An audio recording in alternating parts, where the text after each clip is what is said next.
అందరికీ నమస్కారం. సంకష్టహర చతుర్థి వ్రతకథ. విన్నవారికి సకల విఘ్నాలు తొలగిపోతాయి. కరుడగట్టిన ప్రారబ్ధాన్ని సైతం కర్పూరంలా కరిగింపచేసే మహిమాన్వితమైన సంకష్టహర చతుర్థి వ్రత కథను భక్తి శ్రద్ధలతో విన్నంత మాత్రానే మనకు ఉన్న అన్ని కష్టాలు తొలగిపోయి కోరుకున్న కోరికలు నెరవేరుతాయి. అంతటి శక్తివంతమైన వ్రతకథ ఇది. కథలోకి వెళ్ళే ముందు ఒక్క లైక్ చేసి ఓం గణేశాయ నమః అని కామెంట్ చేయండి. మీరిచ్చే చిన్న లైక్ నా ఛానల్ గ్రోత్‌కి ఎంతో సహాయపడుతుంది. ఇక కథలోకి వెళ్ళిపోదాం. పూర్వం మధ్య దేశంలో సూరసేనుడు అనే ఒక మహారాజు ఉండేవాడు. సద్గుణవంతుడు, పరాక్రమవంతుడు అయిన ఆ మహారాజు ప్రజల్ని ధర్మబద్ధంగా పరిపాలించేవాడు. అయితే అతని భార్య మహాపతివ్రత, అలాగే సౌందర్యవతి.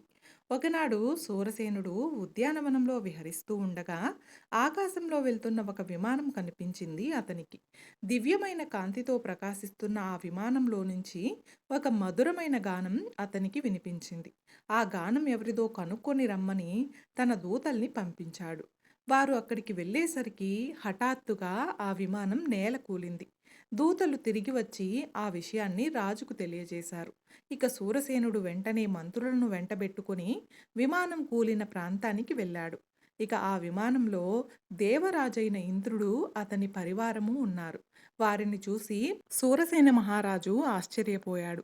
ఇక రథం దిగి వారికి భక్తితో నమస్కరించి, దేవేంద్ర, అమరలోకాధిపతివైన నీవు, నీ దర్శనం భూలోకవాసులకు కలగడం ఎంతో దుర్లభం. మీలాంటి మహాపురుషుల దర్శనంతో నేను, మా రాజ్యం ఎంతో పావనమయ్యాయి. ఎంతో పుణ్యం చేసుకుంటే తప్ప మీలాంటి దేవరాజుల యొక్క దర్శనం మాకు లభించదు. ఇంతకీ దేవేంద్ర, మీ విమానం ఇక్కడ కూలిపోవడానికి గల కారణమేమిటి?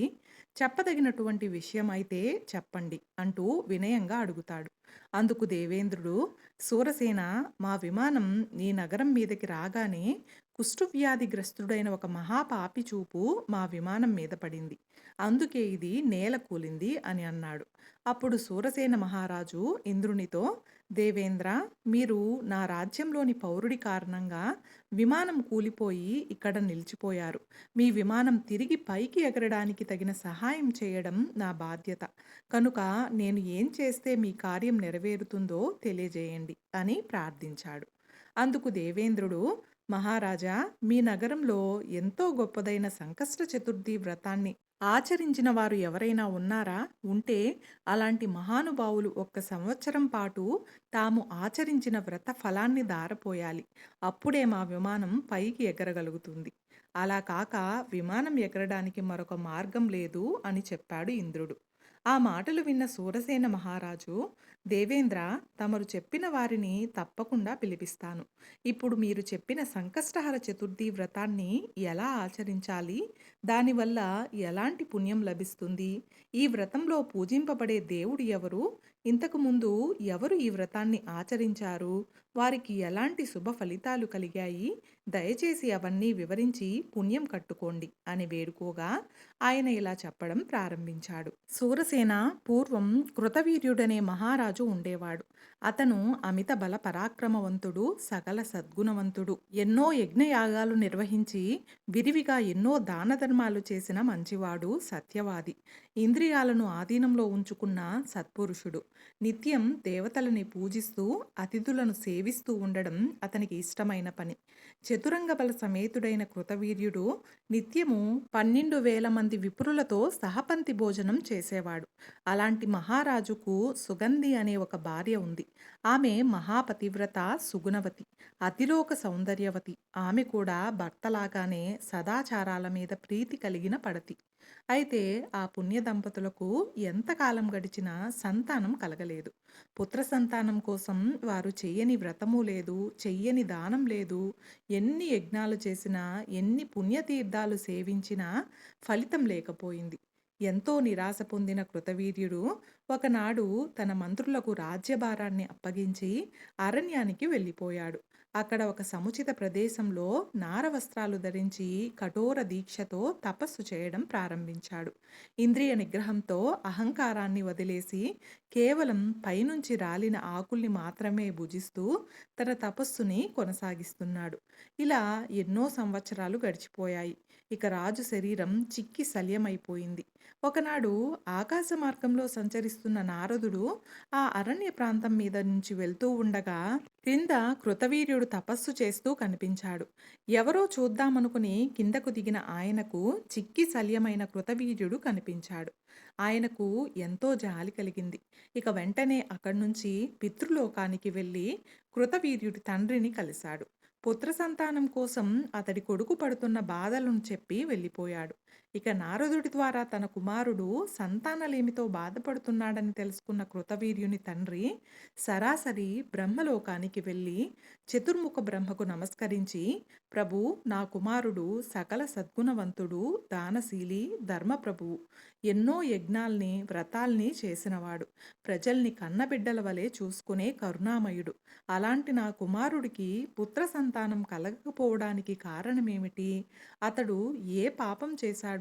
ఏం చేస్తే నా పుత్రుడి పాపం తొలగిపోయి అతనికి సంతాన ప్రాప్తి కలుగుతుంది?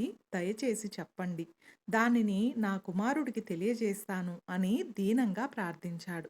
అప్పుడు బ్రహ్మదేవుడు కృతవీర్యుని తండ్రితో అతడి కుమారుడి పూర్వజన్మ వృత్తాంతాన్ని ఈ విధంగా వివరించాడు. భక్త, పూర్వం నీ కుమారుడు ఓ నగరంలో సాముడు అనే ఒక పంచముడు. అతను కడు దుర్మార్గుడు. అతన్ని చూస్తేనే పుణ్యకర్మలన్నీ కూడా నశించిపోయేవి. ఒకనాడు అతడు ధనకాంక్షతో దారి కాసి 12 మంది బ్రాహ్మణులను చంపి వారి దగ్గరున్న సంపదనంతా దోచుకున్నాడు. దోచిన సొత్తంతా తీసుకుని నెమ్మదిగా ఆ సాయంత్రానికి తన ఇంటికి చేరుకున్నాడు. ఆ రోజు మాఘబహుళ చతుర్దశి. చంద్రుడు ఉదయించే సమయానికి ఇంటికి వచ్చిన సాముడు తన కుమారుణ్ణి గణేశ గణేశ అని పేరు పెట్టి పిలిచాడు. కొడుకు బయటకు వచ్చి తండ్రి దోచిన సొత్తును పట్టుకుని లోపలికి తీసుకుని వెళ్ళాడు. ఇక ఇద్దరూ కలిసి కడుపు నిండా భోజనం చేశారు. కొన్నాళ్ళకి ఆ సాముడు మరణించాడు.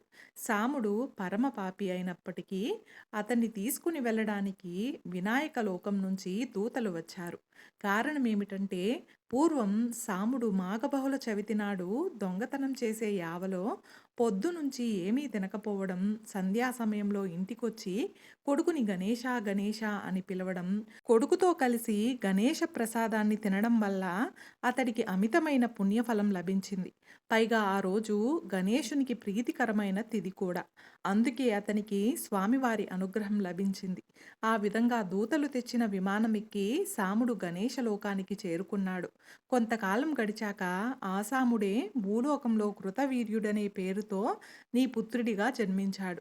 అయితే ప్రస్తుతం అతడు ఎన్ని పుణ్యకార్యాలు చేస్తున్నప్పటికీ గత జన్మలో విప్రులను వధించిన పాపం వల్ల ఈ జన్మలో సంతాన భాగ్యానికి నోచుకోలేదు. అతడు చేసిన పాపం నశిస్తేనే సంతానం కలుగుతుందని చెప్పాడు.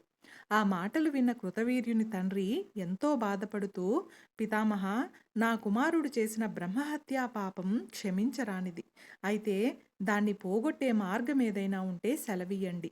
అది ఎంత కష్టమైనా సరే అని ప్రాధేయపడ్డాడు. అప్పుడు బ్రహ్మదేవుడు, నీ కుమారుడు అత్యంత మహిమాన్వితమైన కోరిన కోర్కెలు తీర్చేది అయిన గణేష సంకష్టహర చతుర్థి వ్రతాన్ని గనుక ఆచరిస్తే అతడు చేసిన పాపాలన్నీ నశిస్తాయి. గణేష చతుర్దశి వ్రతాన్ని నియమపూర్వకంగా 1 సంవత్సర కాలం పాటు ఆచరిస్తే ఆ చేసిన వాడి సకల పాపాలు నశిస్తాయి. అతని కోరికలన్నీ తీరుతాయి.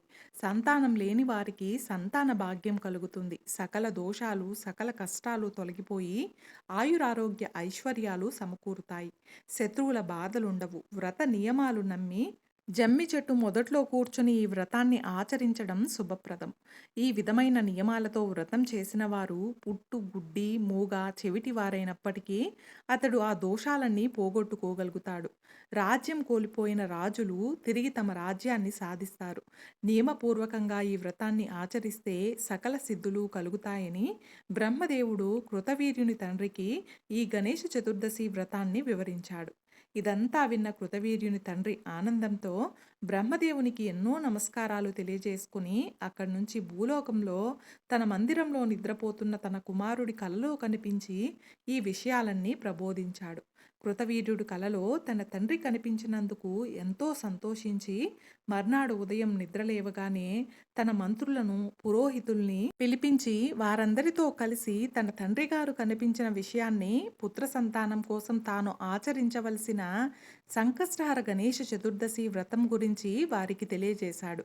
అది విన్న వారంతా ఎంతో సంతోషించి చతుర్దశి వ్రతాన్ని వెంటనే చేయమని చెప్పారు.